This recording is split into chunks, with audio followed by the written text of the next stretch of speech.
Hello and welcome. I am Xlight and this is my channel. And today we're going to continue with our state's oldest cold cases.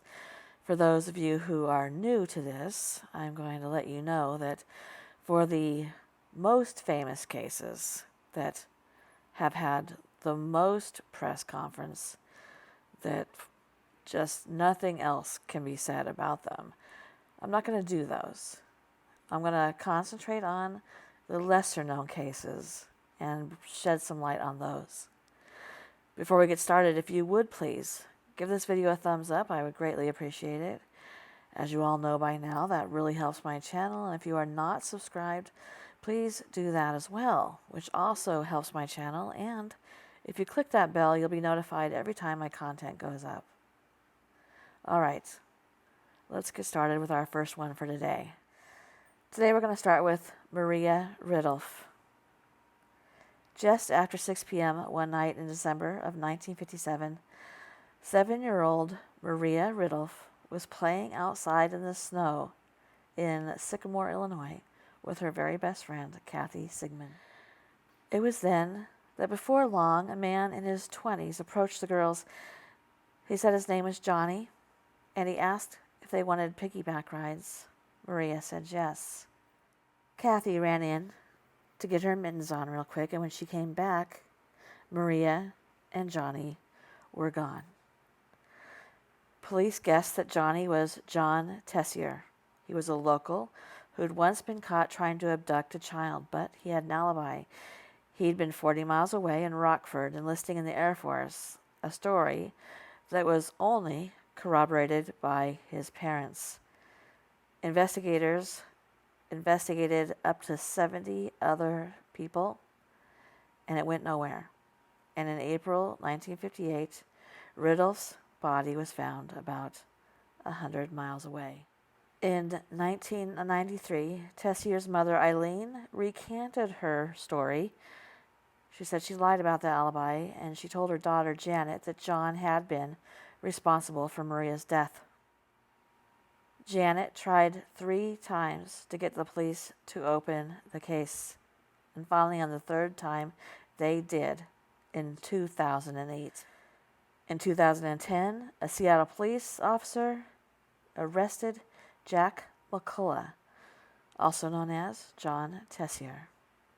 He was found guilty of murder and he was sentenced to life in prison in 2012. Unfortunately, justice was not done. He was released in 2016 after an Illinois prosecutor reviewed the case and determined that Tessier was innocent, and a judge threw out the conviction. John Tessier then filed lawsuits against the police in Illinois and Seattle, and he received 2 settlements worth around $750,000. Meanwhile, Maria's murder remains unsolved. Our next one is Garnet Ginn. Garnet Ginn taught home ec at a Portland high school in the small town of Portland, Indiana. When she didn't report to work one day in February of 1950, authorities were called. The head of the school district and a neighbor investigated a garage a few doors down from the police station that the 33-year-old Ginn rented to store her 1949 Pontiac Firebird.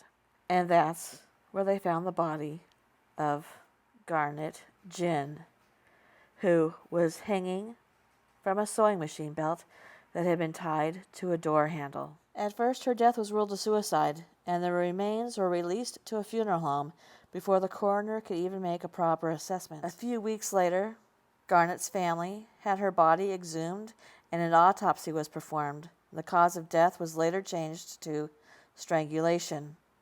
There was also evidence that she had suffered 7 severe blows to her head.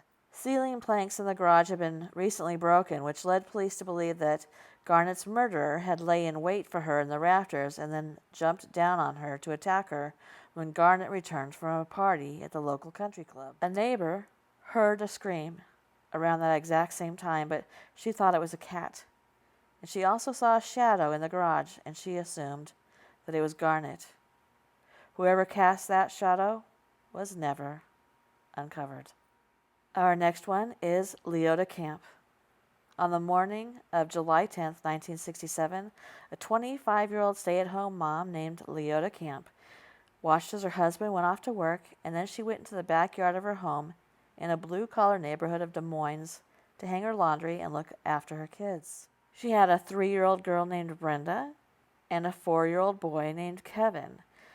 She went inside to check on her newborn, who was Christine, and the older children played outside until about noon, when they went inside to find their mother to ask her to make them lunch. And that's when they discovered Leota laying on a bed, face down. Her mouth was gagged, her hands and feet were bound with neckties, and a large knife was plunged into her back. The young children ran outside, and they ran to a neighbor's house for help. The neighbor came and found that she was still alive, but with 4 deep stab wounds an inch apart in her spinal column.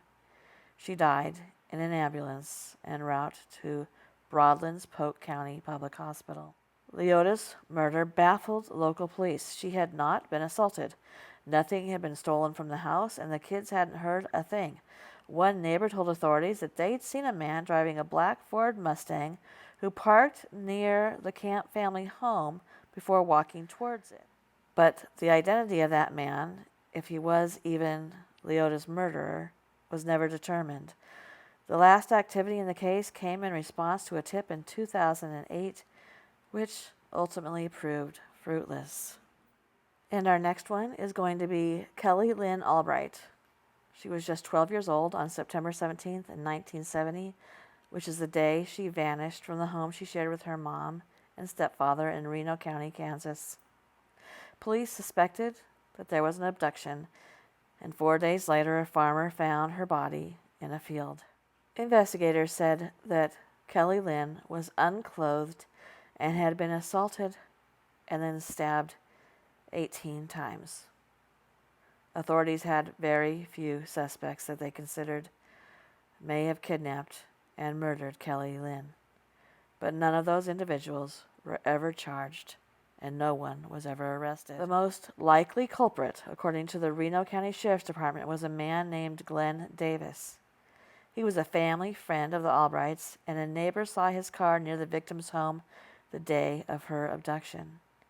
He was also spotted deep cleaning his vehicle the day after her disappearance. Reno County officers thought that they could coerce a confession out of Davis in 1997, because 2 years earlier he'd been convicted of an unrelated sex crime and sentenced to a prison term in Sedgwick County, Texas. Unfortunately, Davis died the day before he was scheduled to be interviewed.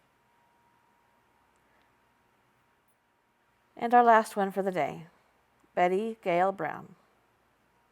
Betty Gale had planned to study late into the evening at Lexington's Transylvania College in Kentucky on October 26, 1961. Then she was going to drive back to the house where she lived with her parents. According to the attendant at Forer Hall, she checked out around midnight. She got into her car, and she headed home on Upper Street. There were witnesses that spotted her. Then, for a reason that we'll never know, Brown returned to campus, and she parked her car in the driveway of Old Morrison, which is a college building. Her mother, whose name is Quincy Brown, and she's the sister of character actor and Pretty in Pink star Harry Dean Stanton, she got worried, and she drove her daughter's commute 3 times that night, and she never saw a car outside Old Morrison. After 3 o'clock in the morning, a police officer noticed her driving around and broke the news that Betty Gale had been discovered dead inside her vehicle. Police believe that she died at about 1 a.m., strangled with her own bra. She was otherwise not assaulted, and her purse was left untouched. Her keys were tossed into the back seat. 4 years after the murder, Lexington police found their first major breakthrough. A man in Southern Oregon named Alex Arnold confessed to the murder, although Quincy never believed that he was guilty. His trial resulted in a hung jury, and Arnold recanted his confession, leaving the case's outcome still unresolved. Thank you for coming, and good night.